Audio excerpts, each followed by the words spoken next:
Okay, we are starting another program here, and this is, what's the name of this program? Discovering Autism, that's it. And I have got I know who, this will be a regular guest. This is Carol Bird, and I also have to plug her website, Mindful Divergence, and she's an author of a book, The Son I Almost Gave Away. So those are two things. You can find more information on her site, and I will include that in the YouTube, that little area that they put stuff. So so she can't wait to talk. Go ahead, Carol. I was just helping you out. Thank you. The description. I don't think you had your coffee yet, Tom. That's what's happening here. You did your exercise, but you forgot the coffee. Yes. You are right. Oh yes, I have been finally. I mean, it feels good. If you're not physically active, you just kind of go to blubber, and I was in the pre-blubber stage. So anyway. Oh my God, you've been in the blubber stage for 20 years. I need to unblubbify myself. You are far from blubber, lady. You are far from blubber. We have I think it's going to be a very interesting topic. And tell us what the topic's going to be, Carol. The topic is going to be dating in autism. Yes. So for those who are neurodiverse, the challenges that we encounter, locating a suitable partner and then actually being in a relationship with another individual when we're autistic. And I've got lots to say on that subject. This is going to be about a 10-hour program, just to let you know. Actually, serious. Well, we probably will have to visit this again because it's just too much. And if anybody's watched this regularly, they'll know. But I'm only a year since diagnosis, and Carol's about a year and a half too. Although it's a little more complicated than that. That's a simplifying her situation. But yeah, I don't know if you want to go into that, but do you want to just go right into the most depressing topic on earth for me right now? I say we just go right into the dating stuff. Okay. I was kind of thinking it might be nice for us to talk about our plans and kind of the process we started going through with the dating software and our idea. Maybe talk about that a bit. I don't know how you feel about that, but I thought that might be an interesting thing because it's something we're still thinking we're going to do. Yeah. We just had to wait for the finances to be in place to be able to launch something like that. So do you want me to start with that? Yeah, let's just go ahead right into that. Sure. Okay, so Tom and I, back in was it in the summer that you came down? Yeah, spring, either spring or late spring or early summer, yeah. It was right away we started this idea. Anyways, so we had an idea that we had been working on, and what it was we saw a lot of dating sites out there, but they weren't specific to those that were on the spectrum. And I don't know about you, Tom, but when I'm on those dating sites, and they're not for autistics, it's pretty scary because you don't know people's motives. So you're putting your trust in the hands of these, who knows who they really are, right? And so I had been on dating sites. I had met some not so amazing people. And Tom and I were thinking, okay, we should just go and create a site that's just for autistics. And we actually got the groundwork going and everything for that. And he came down and we were really penciling it out, but we just found that there was something that was just not clicking in the company that we had pinpointed to use, and neither of us had the specialized skills for it, so that's when we decided we would just step back a bit and wait until the finances were in place to actually hire a company to do it properly. And so I don't know about you, Tom, what you're thinking, but this is something that I really would still like to do, especially now, too, that I'm getting to know so many autistics that are in the same boat. Like, we all get these little crushes on each other all the time. And they never develop into anything because we're not local to each other. Yeah. So most of us autistics, we meet each other online. We don't really get to spend time face to face, and then that bond starts building over time, and so we start developing feelings all kind of for each other. And I've known many autistics within even our little circle where we've kind of all had feelings for each other at one point or another, but there's not really anything we can do about it. Right. Because we all live so far apart.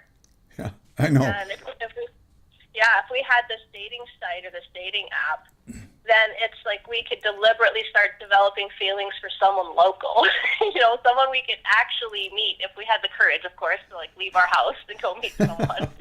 But yeah, so what are your thoughts on that? Is that something that you feel that we should still try to tackle at some point here?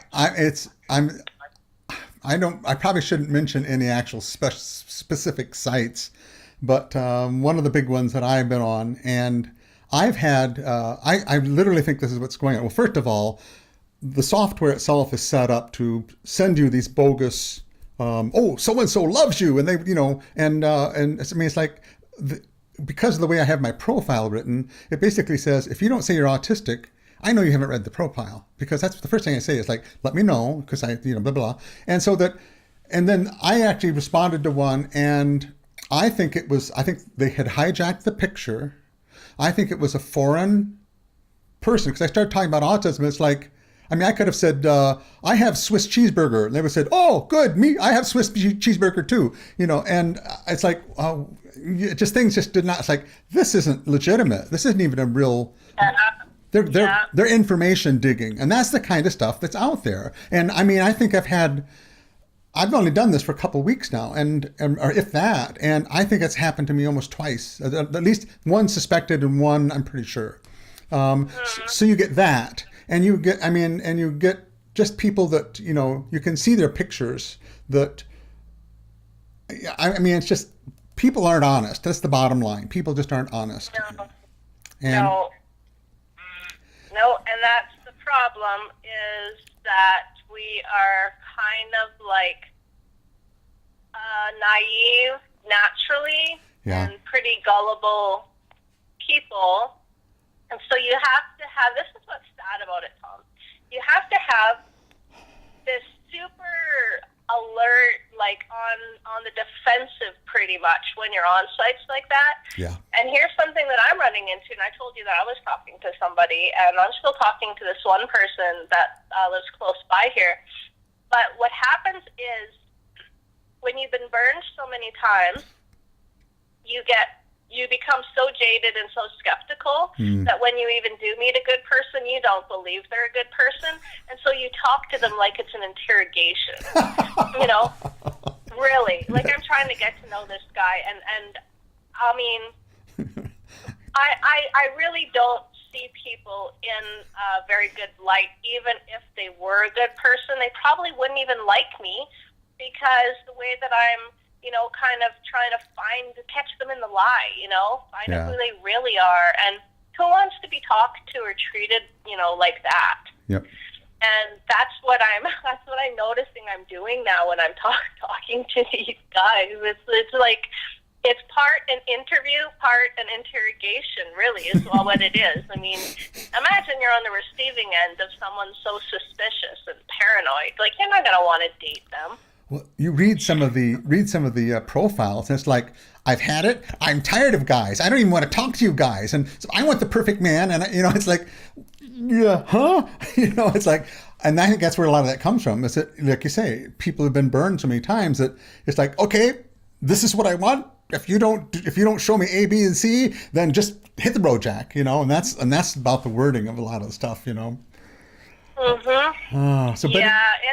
Oh man, and the sleaziness, like, I don't know about all autistics, Tom, but if you look at who's in ASDV, like the majority of the active people, think about the level of morals and character and integrity and uprightness of these people, and then imagine these people in a site like that. How are they going to survive in those sleazy environments where the majority of the people in those dating sites are just really low class.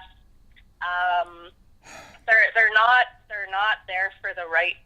Yeah. Well, they're for their right reasons. Right. But the kind of thing we're looking for, like, we're looking for, number one, a spiritual connection with another human being who's on the same level as us. Yeah. And honestly, the majority of the people on those sites, that's not what they're there for. You know, That's they're there probably for true. Yep. rather the sexual gratification, or to cheat on their spouse, or to get a third party involved in their relationship.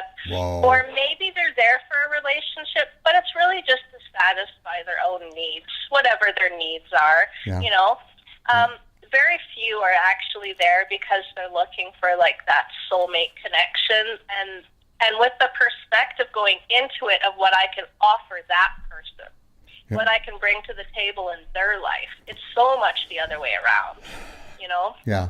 Well, that goes back down to the whole neurological differences. And the more I study myself and just all these issues, I mean, I think I'm a pretty open-minded, neutral kind of person, but I'm just falling into this.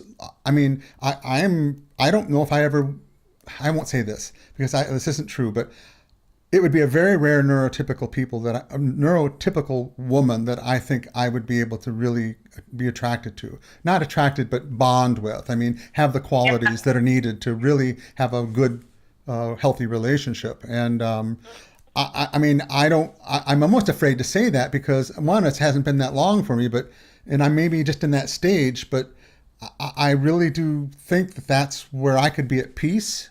I could be at myself. And let them be themselves in all these qualities that we don't feel that's out in the neurotypical world often. I won't say everybody, but I'm starting to not. I really am. I mean, I'm becoming a neurodiverse snob, I guess. Yeah, well, you got to watch for that. Yeah. You know, the truth of the matter is, when a neurodiverse person, and this is just from my experience so far, and this could change, but for the most part, when a neurodiverse person gets together in a relationship with a neurotypical person, it often becomes toxic. It often becomes toxic. And the reason for that is when two people get into survival mode, when they're both trying to, they're desperately trying to get their own needs met, it's only a matter of time that you can sustain that kind of desperation in a really upright and kind, compassionate, empathetic sort of way. Wow. Eventually the niceness comes down, and eventually you start pushing for your needs to be met. And when you start pushing in a relationship like that, it becomes toxic. Wow. And so that's the problem when you put these two people who are really not cut from the same cloth. They think different, they're wired different, their needs are so different. Yeah. Their lifestyles are so different. Yes. And you try to make them, you try to mesh them together in a relationship.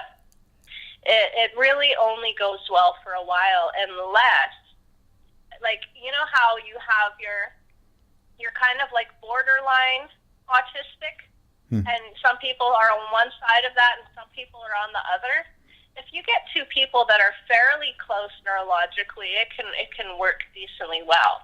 But if this person's way over here on the spectrum, and this person here is way over on the other side of being neurotypical, the chances of that relationship not going toxic, I would say, is very rare, very unlikely. Well, as you talk over this, I'm sort of going through my past relationships because it's a reevaluation of your life once you find that you're on the spectrum. And I'm actually, Carol just recently was we haven't even talked about it so recently. It was like a few days ago. She was talking about alexithymia, and I've suspected it in myself, and we're going to have a talk about it. But there's things that I am blind to that I don't even know why I had the problems, and I'm still learning that. So it's double scary for me to, I mean, it's like, why would I want to go back into that situation? Matter of fact, I didn't. I've been not dating for 16 years because it was like, I mean, once burned, twice shy, or 50 times burned, 50 times shy. And, but now this has opened up the whole idea of dating again and socializing, really, because it's like, these are my people. These are the people I am comfortable with. Yeah. And that's the difference. Like when you're interacting with people in ASDV, don't you notice such a huge difference than when you're interacting kind of in the outside world, like with the kind of people that there are in there? Oh, yeah. It's different, isn't it? Well, like, and some of that to me is like, it blows my mind how similar we all are. Yeah. And part of that too, I wonder if it isn't the expectation. I mean, we're automatically comfortable going into that. You know what I'm saying? It's like, I'll give you an example. I'm on the board of the Autism Society, and I'm starting to feel that same kind of a comfortableness there because I know they understand. Now, it's not to the point of having a relationship. I mean, I know that they've got children that are on the spectrum, and that if I sit there and if I rock, or if I'm stimming with my fingers, or if I'm, whatever, they're not going to go, "What are you doing?" I don't feel that any of that's the judgment's not there. Yeah. Anyway, I'm where that's me and tangents. I was hanging out with a male friend of mine the other day, and we were just watching movies together. And my leg was just a tapping away. And he said to me, like, "Why are you shaking like that?" And of course, he doesn't understand stimming, so he doesn't know what's going on with me. And I just told him it. And him and I have been talking about the fact that his son is autistic. Oh, wow. But he hasn't been diagnosed, though. They just diagnosed him with ADHD. And then, the second I started hearing about his son, I knew right away that he was autistic. And so anyways, I said to him, like, that's basically like with your son, if he's sitting there like picking at his pimples or whatever, it's kind of like that, but it's, so then he's like, okay, I get it then. But at first, and the thing is, if you're with an autistic person hanging out, you're not going to have to explain your stims. There's not going to be that many questions. And the thing is too, if you're an autistic person and you're trying to date a neurotypical person, those questions can actually feel kind of embarrassing. Yeah, oh yeah. It kind of feels like, oh, they caught me. I didn't notice I was doing that or whatever. That's what I love about, the idea of dating someone with autism. It's that there's no shame. There's no shame. Yeah. There's no embarrassment. There's this kind of camaraderie between the two of you where you really get each other. Mm-hmm. And you can skip all of that, I'm trying to impress you, you're trying to impress me stage. And just kind of, I don't know. It just would feel so much more comfortable. Now, obviously, I haven't had the chance yet in my life to experience, being with someone autistic. But it's my desire for sure. Me too. Well, I was going to add to that too, is that we masking or covering up our autistic traits is such a natural tendency in us that subconsciously you do it. So that you're in the proximity of, example, I went to my sister's family for Thanksgiving, and I was consciously trying to not go back into old habits of masking and stuff, but I was still doing it. I mean, it's just, there's some expectations that are there that, and maybe it's because I'd feel comfortable. I would have felt uncomfortable if I had rocked. Or if I, and it's just that I don't know if I can do it. I don't know. I mean, so anyway, but that's just reinforcing what you were saying as far as being. Well, it's not even healthy. No. It's not healthy for us to sit and not spin when we need to. Right. It really isn't. I did the video on that, and I feel like there's something happening in our central nervous system. Yeah. When we're required to stim, our body knows best. Yeah. And when we tell our body, no, you can't have that, it's kind of like we need to take a big breath of air, and we're like, no, you're just going to hold your breath for 5 minutes. Our bodies know what they need. Right. And I honestly feel like we're harming ourselves when we have to hold back from that. I think it's part of a neurological necessity. And I imagine if I did enough research on it and I really decided I want to make this my obsession and dive into it, I bet you I could actually understand biologically why we need to do it. But I don't know if I'm passionate about it enough to do that. But I bet you I could probably figure out exactly what's going on in our central nervous system, that the kind of damage we're causing ourselves when we have to refrain from those kind of things. Like, I really think it's a wiring, and we're wiring ourselves almost backwards when we're not stimming and we need to. I think we're damaging ourselves. I think this is a good example of what happens. Is that long story short was I was diagnosed about the age of not diagnosed, tested the age of about 20, and they did a barium upper GI X-ray of my stomach, and the results came back that you've got about 11 years of scarring from ulcers. And I didn't know. They're talking about this almost maybe feeds into the alexithymia. I had no clue. I remember nights of having terrible stomach aches, but I didn't register it. I lived in a very oppressive childhood, and that's where that came from. That's where all that stress was. And I think, you know how there's all of these additional things autistics have, like, okay, I'm autistic, but I also have this, and I have this, and I have this, and I have this, and I have this. Yeah. And I think so many of these additional illnesses that we have are a direct result of the conditioning we went through in our childhoods. You know, the trauma as part of the conditioning and the abuse we had to suffer because nobody knew we were autistic. Nobody even really knew what that was that much when we were growing up. It was very, very rare. Right. And so we were treated like we were bad or a misfit, and the physiological and psychological damage that causes, I don't think that we can even quite begin to understand that. Right. And so I think a lot of these additional conditions we have, like what you had with your stomach and that, I honestly think that came probably from a lack of understanding, compassion, and not to mention a lack of sense of community. Yeah. We feel we're terrified in our own skin all the time. Yeah. You know, and how can we not get sick when being in everyday life feels like we're in war? Yeah. I'm just like, Actually, it's almost, I'm surprised I'm not suffering PTSD flashbacks. I mean, because it's just... Well, that is me. That is me. Because everything you're saying, I mean, I'm just going back to...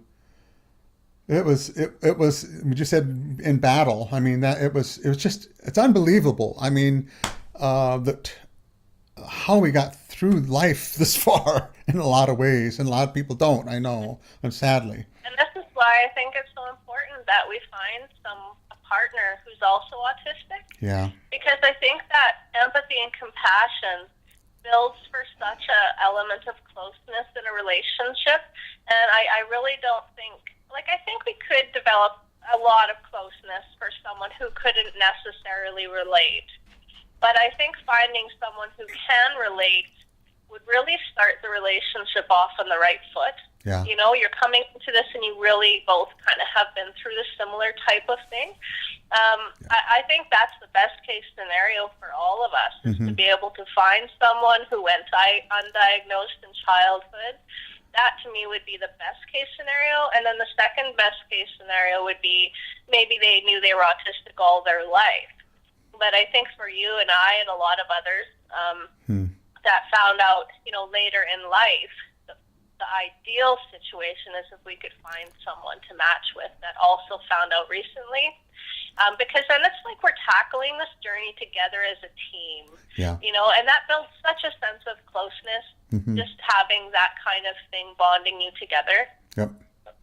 That's happened. Yeah. That's happened to us. Carol, it's funny to say, I met you, I guess we could say, is that I watched one of her videos on mindful divergence, and it was about the ASPIE quiz, and I sent her a private message, and I basically was just saying, hey, just found out I'm, blah blah, and she was kind enough to contact me, and since then we've just had all these like doing this, so we've been sharing that that bond of healing, and it's been you've been a blessing. I mean, it's just amazing. And I encourage anybody this is the other thing about the dating website, was that it's not just for dating, it's also just for meeting people.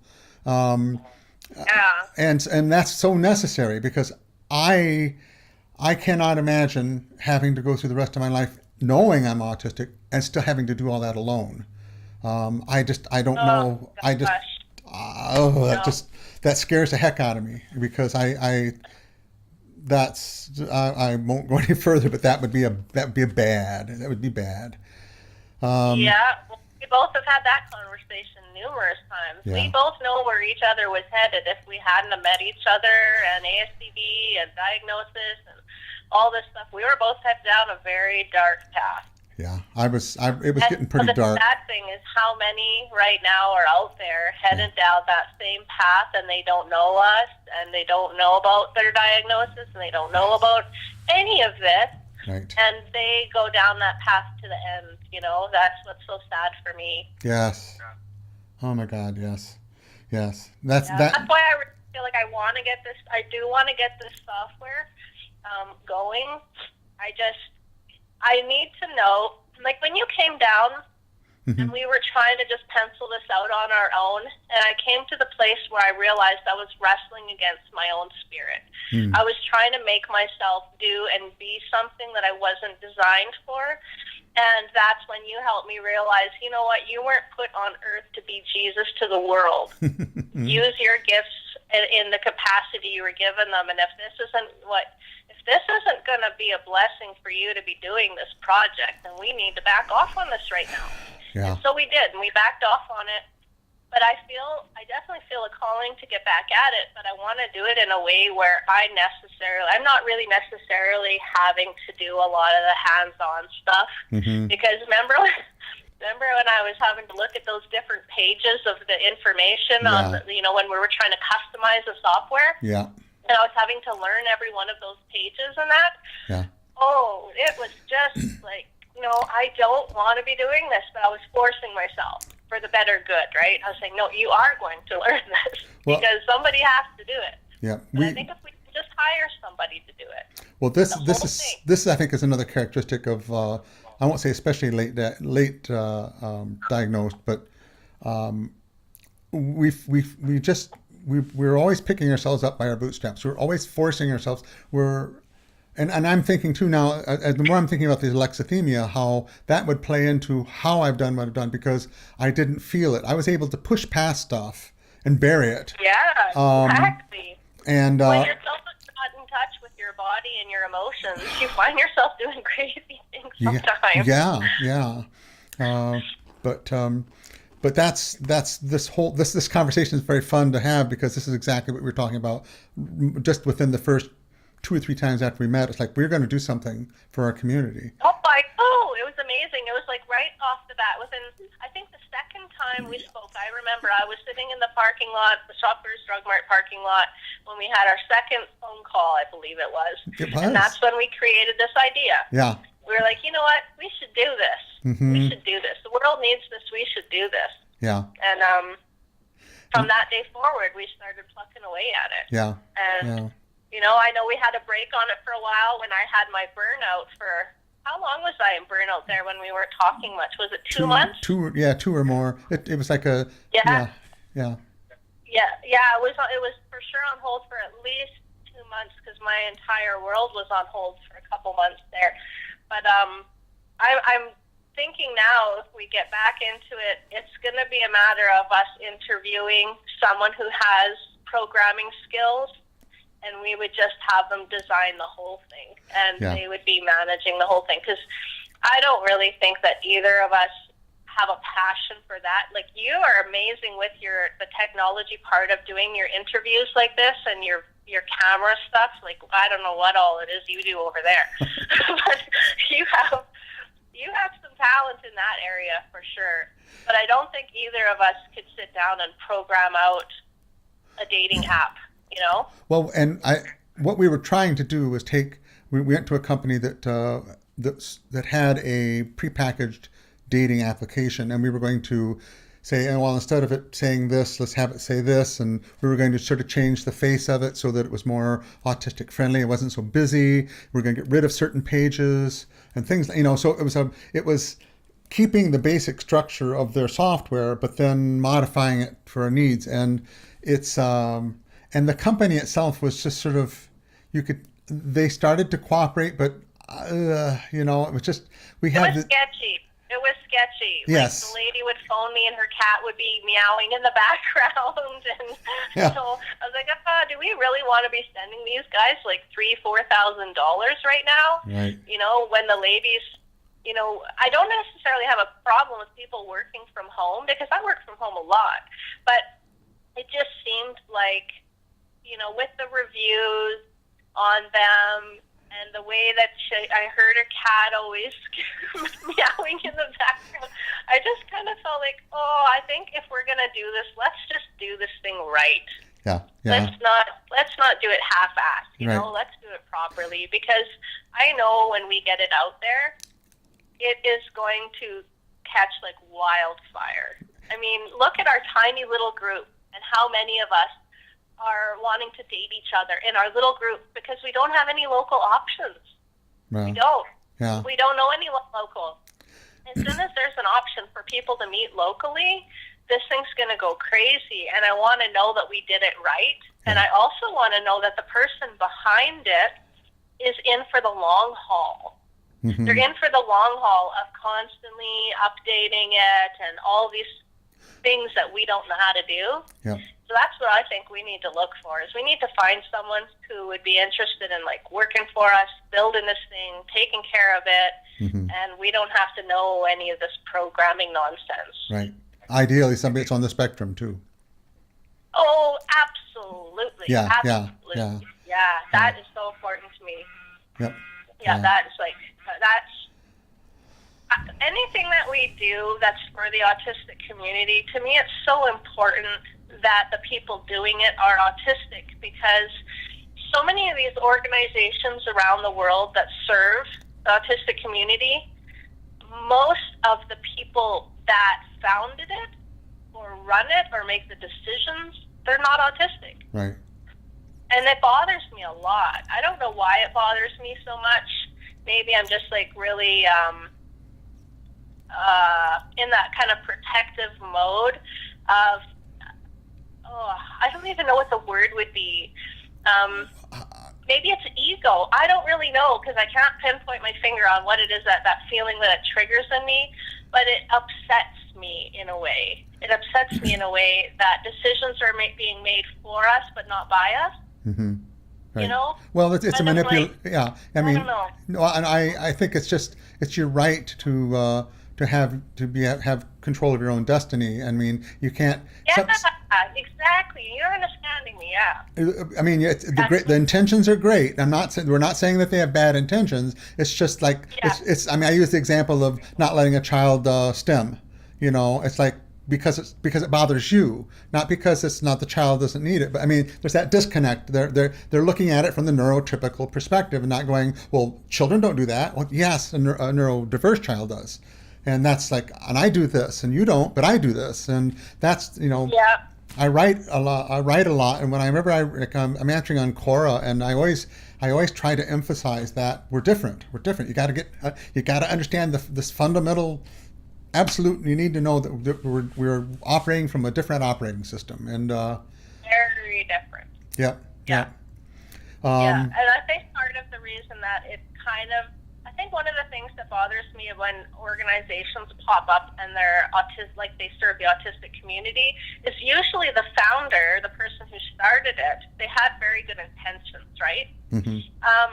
But if they start the organization and they don't hire autistic people to come in and run it or be, you know, most of it anyways, then it's a business. Yeah. It's just like another business. And that's, I think, in a way what bothers me is that if you're going to have an organization and it's serving the autistic community, most of the people involved in managing that organization should be autistic, in my opinion. I mean, there's not a shortage out there. Well, I'll just in defense of, I know being on the being on the Autism Society, they will do things like a teacher, like I was sitting there and a teacher had said, our class doesn't have, I'm supposed to be a part of this class and we've got X number of autistic children and we don't have anything. I'm asking for a grant for iPads. And then we just said, what do you think, everyone? Okay, cool. And we gave him 10. And one of the guys that owned business said, I'll throw in another 10. And it was done. Oh, wow. That's yeah. And that's the kind of stuff they do. Now, and they're not trying to say yes. So when we talk about that, I think what we're talking about, if they're trying to do something, if they're trying to set some sort of a policy that affects our lives, that's when you've got to have some input of somebody who's autistic there, because what are you doing? I mean, I wouldn't do that to somebody. How do you understand what we need? How do you understand what is best for us if you haven't walked a day in our shoes? Right. Like, you're going to put your money and priorities over here, right, when this is over here what we really, really, really need. Yeah. That's the problem with any organization that serves any type of impairment or disability in any capacity, is if you don't have people heavily involved in the decision making that actually have that issue, you're really never going to be able to properly serve that community. Right. That's why, remember when you were telling me about you were in the deaf community and that? Well, the majority of people, I would hope, that are involved in that, hopefully they were deaf. Was that the case or no? Yeah, the deaf community pulled together, and this is something I was going to mention too about the autistic community, and that we have that responsibility to advocate for ourselves. I mean, but the deaf were pretty good at this, because it's like, I don't know, probably nobody remembers, it was a huge thing in the deaf community. Gallaudet College Gallaudet College in it's Washington or Maryland. I think it's there. But anyway, they had a hearing president, and they put up such a stink. They had that president out of there, and they got a president that was deaf. And that's good. That's very good. Yeah, and so that's what they have been good at, and that's what our community needs to do. It really does. Absolutely. Well, and that's why we want to do this dating site thing. Yeah. It's not like the world doesn't need more dating sites. There's a lot of dating sites, too many out there. Yeah. Too many. But the thing is, we want to provide a safe environment for our people to connect with each other. Yep. And me even saying that, I have red flags going up, because I know what's going to happen is what we were talking about when we were discussing how are we going to protect our people from those opportunists that are going to come in and victimize the members that they're not autistic, but they're using the app so they can just find an easy target. Yep. So I do have concerns about some stuff like that we'll have to figure out ways of dealing with. And unfortunately, we're not going to be able to protect all of our members, unfortunately. Right. That's the sad thing about setting up something like this. It can be used for good, but people will get hurt too if they're not careful. Well, yeah. I mean, hopefully we can. We'll have to think about that but if we if some way that they have somebody they can go to and say, look, this is happening. Is this normal? That an advisor, I guess you could say. Like that. I love that. An advisory board is an amazing idea. Yeah. I love that. I love that idea. And it could be all volunteers that are just like members of the organization. Members could, have certain days that they volunteer certain times to advise others. Yeah. So they can even screenshot messages between this person and that person and say, hey, these are the messages coming from me from this user. Yeah. Does this look okay? Or should this be red flags going up here, Something like that, I think, because I've never seen anything like that in any other dating site, but that would be a pretty amazing feature to have. And I need that. I mean, this is not like, I'm serious. I need to say, hey, is this, now I'm learning. It's hilarious. I mean, some of the photos and things you see on these websites, it's obvious the lady isn't into dating. I mean, if you want to call that dating, I call it something else. It starts with the P, and they usually stand on the corners, But yeah, I hear you. we know. I just noticed something. We're avoiding talking about ourselves and dating. Are we now? Okay, well, let's get right to it then. Oh, you start. No, I'm just kidding. No, you first. Okay. Oh, well, I guess I would start by saying it's been 16 years since I said, okay, and it was not like I said one day, I wrote it down and said, this is it, this is done. But it just was a combination of things. And I finally just, I don't know. It was just something that wasn't worth the effort, I guess is a way of putting it. I mean, it's not something I've always, we were talking earlier about, that's something I think we so needed in our lives, was having a connection, because we grew up alone and we went through all life alone, and so that's what a relationship was to me, was finally making a connection. I didn't know it then, what I was looking for, and I thought it was just a relationship. Now I understand it's a very special relationship because I'm neurodiverse. But now I'm back in the saddle again, and I'm excited about dating because it's just, I don't know what the heck I'm doing. I mean, I'm afraid. I'm not. I'm afraid of making the same old mistakes. But that's one reason I want to date someone neurodiverse, is that they would understand if I did something dumb, or if I did something that was like I just. Yeah, huh? And it's like, okay, I sorry, and it's over. It's not. This guy's. I'm not. I don't know. The judgment. I won't feel judged. Well, I think part of it, Tom, what's so important for all of us to understand is the best case scenario is develop a friendship with this neurodiverse person for a period of time. Yeah. Until they start feeling like they are one of your absolute best friends. They're your confidant. You trust them with your life. Yeah. And then start talking about actually moving the relationship into something of a more intimate nature. But if you go on these dating sites and right away you're looking at this person like they're going to be a prospect, and you start pursuing them in a kind of like a sexual, intimate kind of capacity, you're pursuing them that way, and you haven't had a chance to get to know them as a friend, what's going to happen is all of these little mannerisms and things that you do and parts of your personality that they're not familiar with, it's going to feel awkward and uncomfortable, and they're going to misunderstand you a lot, and so the relationship's going to start off on the wrong foot. But if you're going into it without pressure, as a friendship, and you develop a close friendship first, it's going to seem like a very natural progression and transition to move that forward into an intimate relationship. That's the way that I advise people to do it, both on the spectrum and not on the spectrum. Right. I don't think people should start dating someone that they don't consider one of their best friends. I really don't advise that, because you get chemically addicted to this person before you even know who they are. Yeah. And then when you find out who they are, it's too bad, because you have developed a bond with them now, which is very hard to break. Well, that's... And so you're dating somebody that you wouldn't even be a friend to, and that's been my experience, and that's like a big mistake. I was going to say this is one thing that that I have...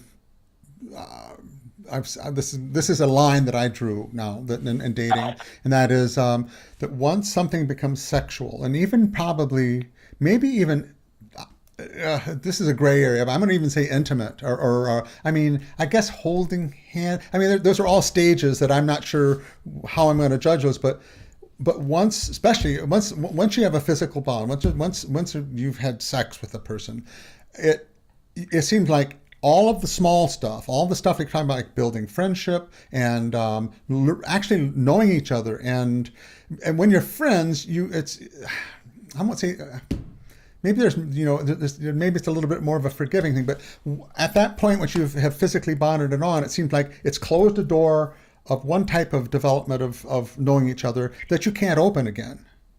Nope, you can't. And that's the best part. You've been lonely a long time, and all of a sudden you have some arms to hold you at night. honestly, it doesn't matter how much of a jerk that person starts being to you, because you remember what it was like to not have that. Yeah. And you don't want to go back to that ever again. And so you will tolerate a misfit relationship for many, many years that you definitely shouldn't have, Yeah. because the toxicity of the relationship still feels better than the loneliness you had before it. Yeah. So that's why I recommend the whole kind of date one of your closest friends kind of thing. Mm-hmm. Don't date a stranger. Even when I'm setting up my profiles on these dating sites, I put friends only. And I mean it. I mean it, because I don't want to start dating someone that I don't know. I want them to understand that what I'm interested in right now is building a friendship, so that way down the road, when I am more interested in actually advancing something into a relationship, I'm not doing it with a total stranger. Mm-hmm. That's my advice to anybody. That's the absolute best way to go. And I mean, I know you can go the other way, but I haven't personally had success with dating strangers. It gets pretty messy easily. Yep.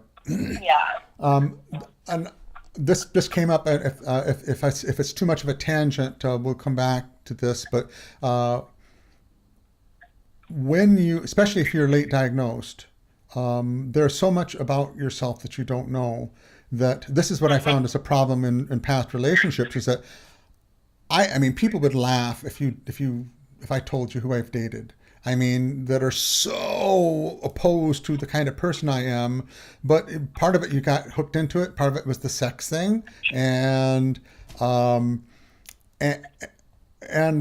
always, and when they ended, I was like, how do I put it? I think now I might be able to, since I know myself and I know my limitations, I know the issues I've got that can be complicate a relationship. Now I think I'm ready. But before I wasn't picking people that were compatible, or and that's hope. And I'm still scared. I mean, I'm still like, okay. And this is the other important thing about taking it slow and being friends, is that but it just all ties into. So I guess I'm just bringing this up because we're all, in a sense, kind of starting over and dating. We're like in high school again, only without the cheerleaders.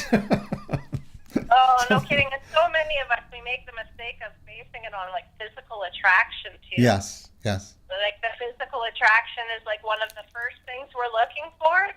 And I mean, I do think that it is important to have, but I've noticed something kind of interesting. And I'm sorry, it's a bit loud on my end. I'm having to drive right now.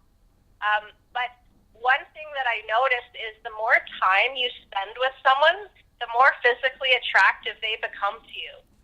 So if you're focusing on developing trust and a close friendship with someone first, don't worry about if they're really attractive to you in the beginning. You don't need to think about that too much, because if you really have a solid relationship and a closeness developing with someone, often that attraction does start building as the relationship gets closer. I didn't used to think that was the case, but it really is, and especially for females. The people that are closest to emotionally, their closest male friends, if they start spending a lot of one-on-one alone time with them, they honestly start finding them more and more attractive. Mm-hmm. So that's another kind of interesting little tidbit, is don't just worry about the attraction in the beginning. That's a big mistake I think we make. Look at the person's soul in the beginning. And because if you think about it this way, when we're 95, we all kind of look similar, So if we base our decision on if we're going to date someone on how they look, well, if you think about it, we're all going to slowly start looking more kind of similar as we age, right?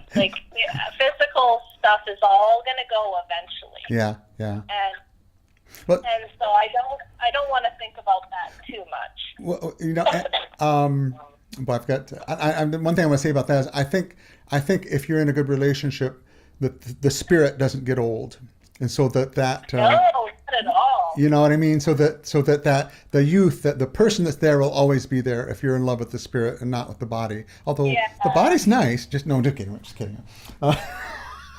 And there's a quote. There's a quote I wanted to say. There was a movie called Sex, Lies, and Videotape. I don't know if you ever saw it, but it was a very interesting. And there was a quote that hit me at the time, and it was saying that I wrote it down here. It said, "Men will fall. Okay, men will men learn men learn to love the woman." More and more, okay. The woman they're attracted to, they learn to love more and more. And with women, it's the men that they are attracted to. The men that they love, they're attracted to more and more. There's sort of that yin yang thing going on, where men are first they're attracted, and then they fall in love. Where women are in love, and then they're attracted. I thought that was sort of an interesting thing in that movie. But I was like, that is true. Yeah. That's how it works. Yeah. Yeah, you just summarized what I was saying, like in a really nice little, what do you call those things? Parable or whatever. Yeah. Parable quotes, whatever. Yeah. Love it. Yeah. That's a good one. Yeah. It's an interesting movie too. Weird, but interesting. And you know, I don't know that I would be a good advisor in this, but I see a lot of questions of other people on the spectrum that are more awkward socially, that are like, geez, will I ever meet somebody? And you know, and it'd be interesting. I don't know if we would feel even comfortable doing a program as, you know, I guess what I'm hoping is they can glean something from what we're talking about. But I see a lot of people that are socially a lot more awkward. I mean, are just almost frozen by fear, you know. And so what, you know? Yeah, we're definitely we have more of the extroverted abilities when we're interacting with people we feel safe with. Yeah. Where there's a lot of other autistics that, like the way that you and I were able to talk right off the bat, it would take them like 6 months or a year of interaction before they could get to that level of communication, and that's if they could. Mm-hmm. So it's important too, I think, that even when we create this app, that we take things like that into consideration. Yes. Because it's best, I think, to be matching people together that are on a similar plane that way. Like, can you imagine a really intense kind of outgoing personality like me being matched with, you know, somebody that is extremely shy and really, really, really quiet, and they don't ever have anything to say? Like, how would that work? Right. Yeah, that's not a match. Yeah. Neither of us would be happy. They'd be feeling intimidated all the time, and I'd be bored, you know. So it's important to keep those things into consideration, because we are wired all so differently. Yeah. Well, I know. It's a blessing to have you as my friend, because I have a good enough communication level with Carol that I think I can ask her anything, almost anything. I might be embarrassed to ask her some things, but I mean, we've already talked pretty in depth about, you know, problems that she sees, or, you know, or things like that. I can ask her, and I think that is another important thing to have. Is again, it's so important that we get involved in our community, and develop just friendships. We need each other, because Carol sees things in me I can't see, and vice versa. And we help each other. We really do. Oh, there's no doubt. Yeah. And that's the thing that you want in your partner, the person you're going to, you know, marry and spend the rest of your life with, is you want that person to be in your house. You want that person, you want to wake up to that person in the morning. You know, you don't want your best friend, confidant person to be like living somewhere else, or they're, you know, that's why I think it's so important that we put the energy into meeting local people that are wired similar similar to us. Yep. And the problem with us ASPIEs is we get into our comfort zones behind our computers. We are isolated and we are not wanting to go out and meet people.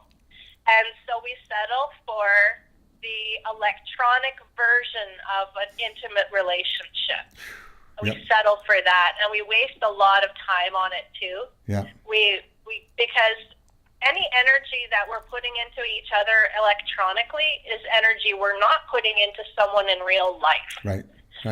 You know, and that's the thing we've all kind of settled for. And I know it's because there's no other options really at the moment, but we gotta make it that there's other options, because it's still quite lonely. Yeah. Even if you have people to talk to all hours of the day and night that are close ASPIE friends. Right. It doesn't meet all of your needs. It really doesn't. And no matter how close you feel to someone, it is slightly superficial still, because really they're only seeing and hearing the parts of you that you're uncomfortable being out there with. Exactly. Yes. Once you've lived with a person and you've been intimate with a person and you share your life with them, that's real intimacy. That there's nothing superficial going on anymore then, well, unless they're a real good con artist or something. You don't know a person until you smell their stinky feet and seen their dirty underwear. Or So witer. No matter how close you think you are with one of your, let's say you're dating someone autistic online. Yeah. It's good. You don't want to admit it to yourself, but the truth is, no matter how close you think you are, it is fairly superficial. It really is. Yep. And that's why, and it's not going to make you feel, it's not going to produce in you all of that oxytocin, those love hormones and all of this stuff. It's not going to produce all of that in you the way that being face-to-face with someone is going to. And that's why I think it's so important that we don't settle for this. Like, we don't settle for these friendships that we have long distance. As easy as it is. And, you know, we can give each other lots of time and attention and love and be there for each other.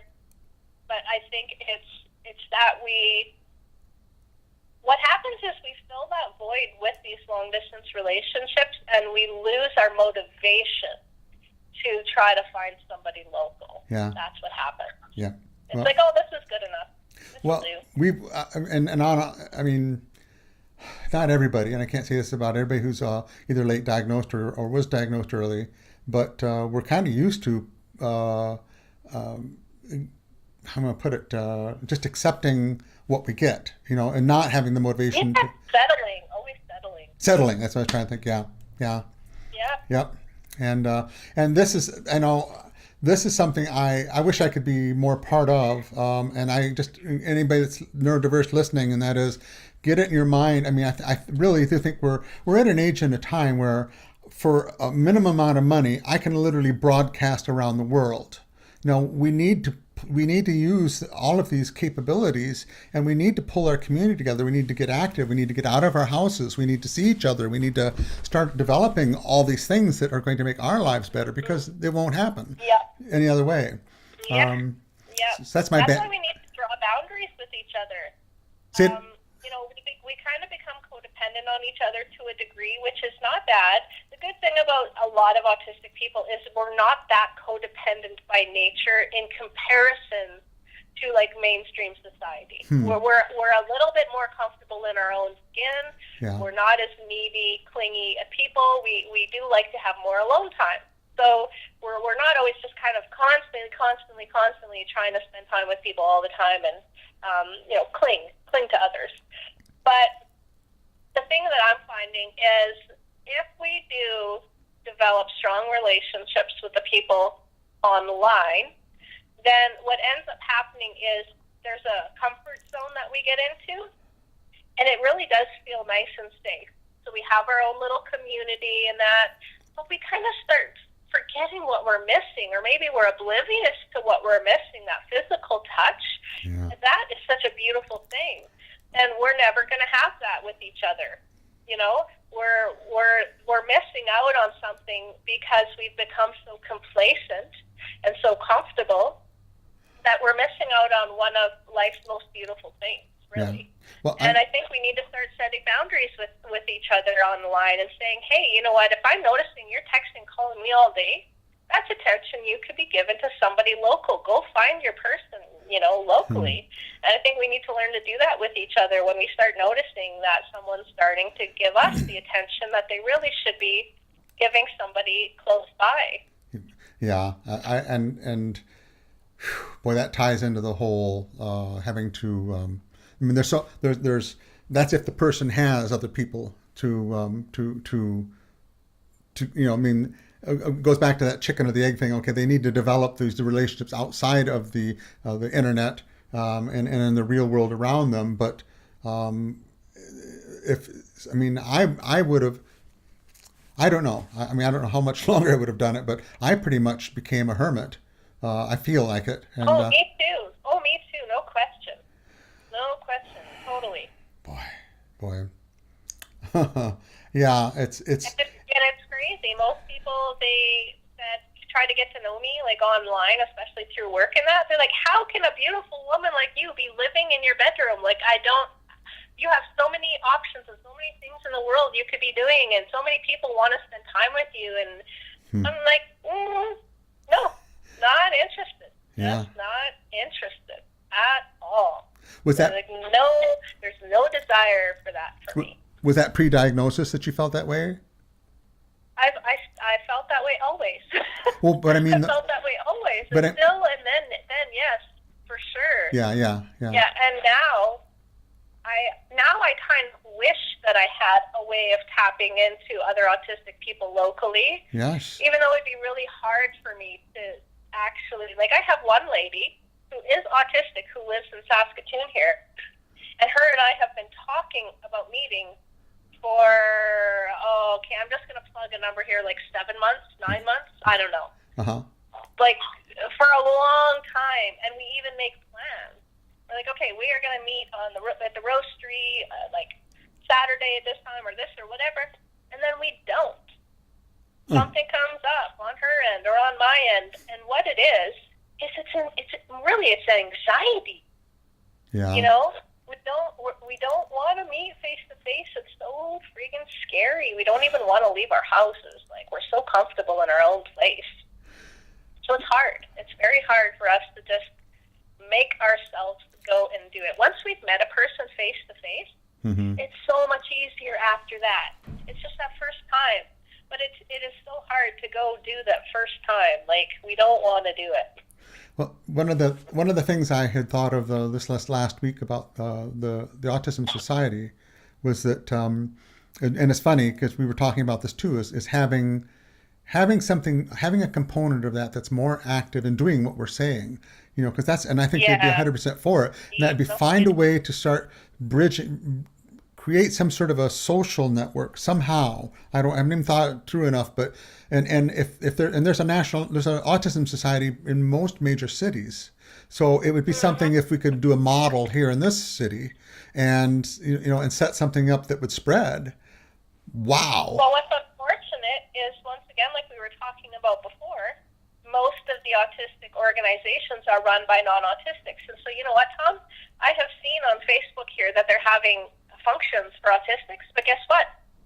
Every single one of them are large group functions that are loud, they're going to have a dance, and they're going to have this, and they're going to have, and it's loud music, bright lights, big public places, 100 people, 50 people, 20 people. I mean, is that really some program that's designed by an autistic person?